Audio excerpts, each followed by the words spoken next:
All right, let's look at another way to pass from the half guard knee shield.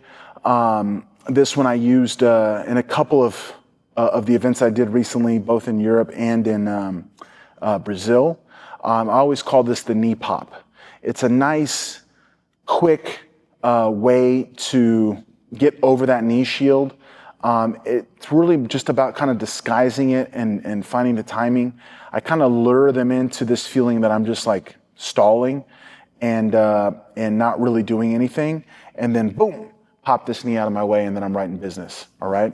So half guard knee shield again. Okay. Once again, the hand fight is everything. All right. So I'm over here, I'm trying to find wrists, maybe he peels my wrists, and then, we're exchanging, the hand fighting a lot. Okay. And in the midst of this hand fighting, and he's just so getting concerned about, what's happening with our wrists and all this, I'm going to just kind of back off just a little bit. I'm going to use my hand here, and I'm just going to pop his knee out of the way. Okay.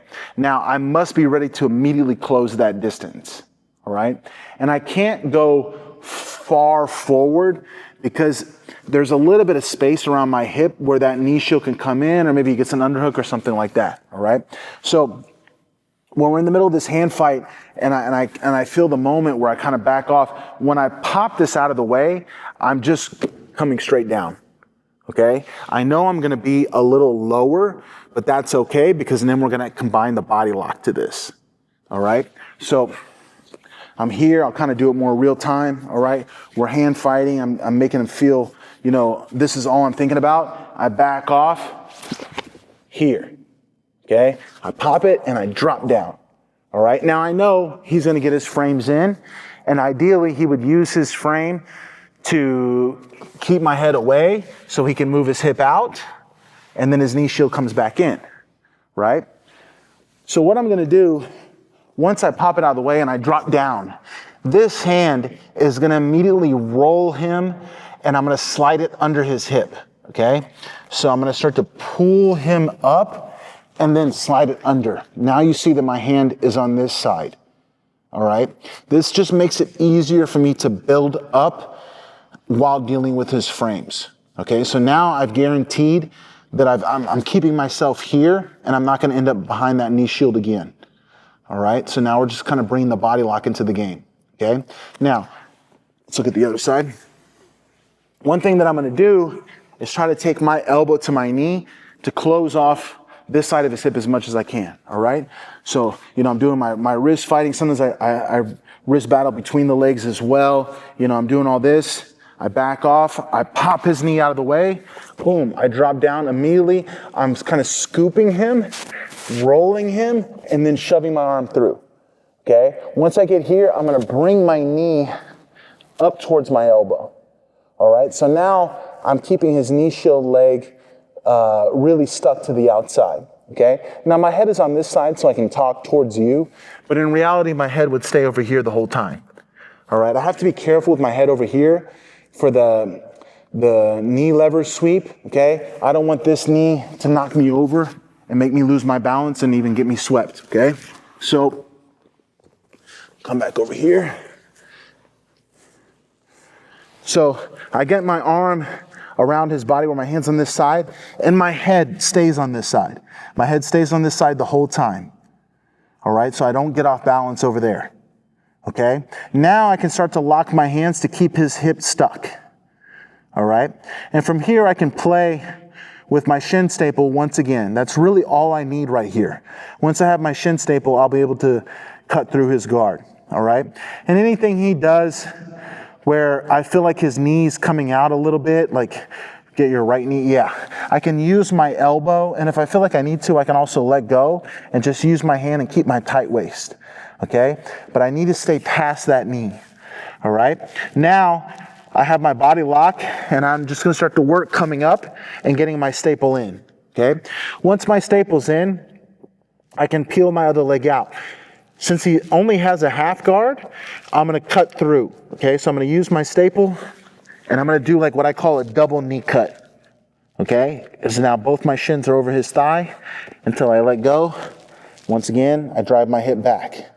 All right.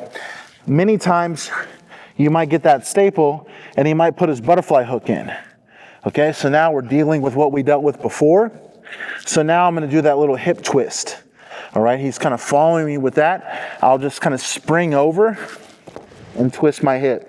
Okay, once again, I passed. All right, the body lock not only takes away his hip mobility, his ability to get his knee shield back in, but it allows me to resist his frames. Okay, it keeps me in a position where he can't push me, you know, any further away than what I already am, right? I'm going to be able to stay there, stay connected, and you know, he's not able to move because he's right on top of my arm. So that's why in that position, as soon as I get past his knee, first thing I do is I roll him over my arm. So now I know he's stuck. All right, let's look at it from this side. Okay, so I'm here, I'm in the hand fighting battle. You know, we're exchanging, we're doing all this. Boom, I pop, my arm comes over, and I drop down, okay? First thing I do is I just roll him up, get my hand through, and move my knee towards my elbow. Okay, now I'm here, all right? I can lock my hands. This hand that's around his back is palm down, so I can easily lock and let go and do what I need to do and drive him into my knuckles, okay? I can take my shoulder through his gut towards my lock, and this is extremely uncomfortable.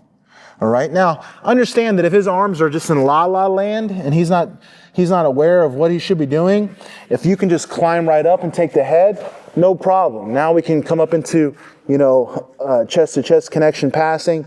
You can use my staple, or I can work my way towards the mount, okay?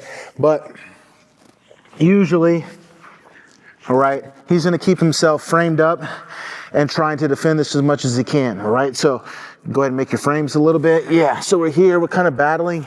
I'm using my head to keep his shoulders flat. I'm squeezing my shoulder down towards my grip, my lock. He's super uncomfortable and he's just in survival mode. Okay, here and just come up, look for my staple. And understand that if you come up and his leg comes around, that's only gonna make it easier for you to staple.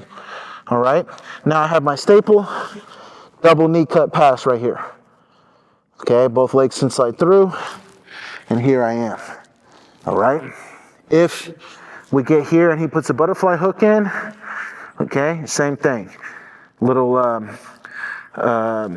you know, spring and twist. Okay, so I just kind of spring myself up, boom, and there I have a strong finishing position to stabilize.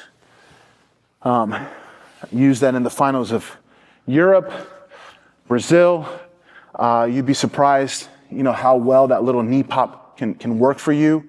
And it's just another nice thing to layer in to your hand fighting game. You know, similar to how we pop the elbow to get an underhook from a collar tie. It's just pop, boom. Now I can get around the hip and then get into a really strong variation of body lock. This is one of my favorites, finding the body lock from the half guard already. And from there, just bringing in the staple. Once we get the staple, we're out of there.